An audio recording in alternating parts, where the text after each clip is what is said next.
Esta noite, no Alerta Portugal, é meu convidado Manuel Nobre Correia. Doutor, boa noite. Vamos olhar para este caso em particular. Temos aqui um crime que, à partida, uma vez que envolve duas pessoas de nacionalidade brasileira, não terá uma motivação racista ou xenófoba, terá resultado, ao que tudo indica, de uma situação fortuita, mas a verdade é que estamos perante um homicida, porque ele confessa o crime às autoridades, é ele que aciona o socorro, não abandona o local, não foge e, no entanto, está em prisão preventiva.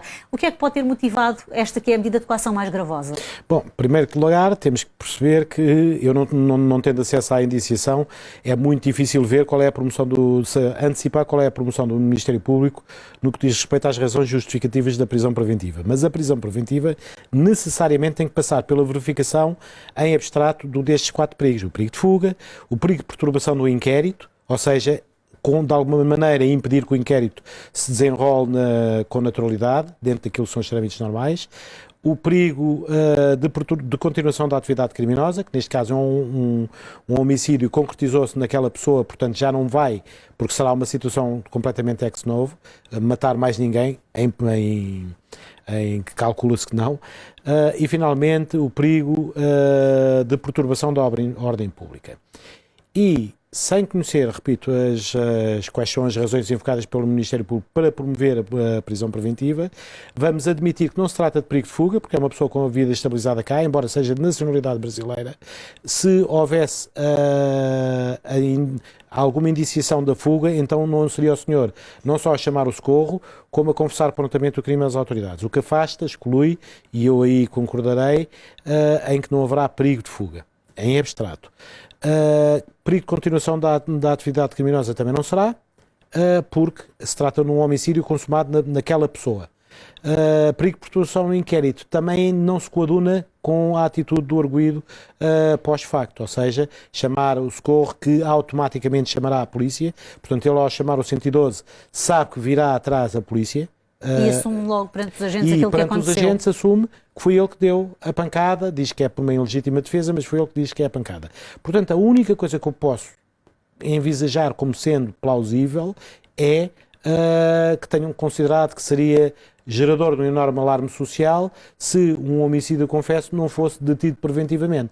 Mas eu devo lembrar que temos que fazer também algum tipo de pedagogia a este respeito, que esta medida, por ser a mais gravosa, por privar da liberdade quem ainda não está condenado com uma sentença transitada em julgado, é absolutamente subsidiária. Ou seja, só se aplica quando não há alternativa possível.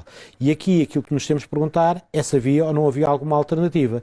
E eu passo o desconhecimento que tenho da indiciação, entendo que haviam várias alternativas possíveis, nomeadamente até a possibilidade da aplicação da pulseira, da obrigação de permanência de detenção. Mas doutor, estamos a falar de um cidadão que é brasileiro, portanto, à partida poderia sair para o seu país, ainda que aparentemente no início desta situação tenha assumido a sua participação, mas então explique-nos de que forma é que ele não poderia sair para o país, de forma que depois as autoridades não o conseguissem trazer para Portugal. Com certeza, porque qualquer que seja o aeroporto, seja em Portugal, seja em Espanha, as pessoas eu sei que têm essa ideia, mas isso requer que eu tenha documentos. Eu apanhar um Uber, ir até Málaga e apanhar um avião a partir daí, requer que eu tenha documentos que me permitam embarcar.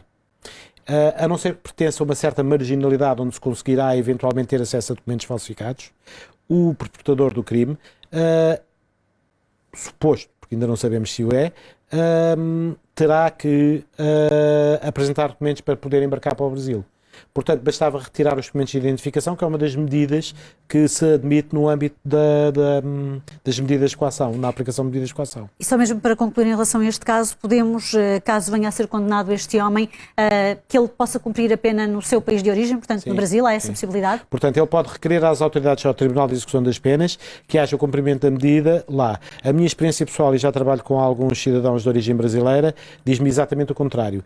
Aquilo que normalmente o cidadão brasileiro pede é que aconteça o que acontecer, que o cumprimento da pena seja feito no estabelecimento prisional português e não, apesar de terem proximidade de família, e não em estabelecimento prisional brasileiro. No entanto, é uma faculdade, uma prerrogativa que lhe assiste, sendo cidadão brasileiro, pedir para ir cumprir para uma determinada cidade e um determinado Estado.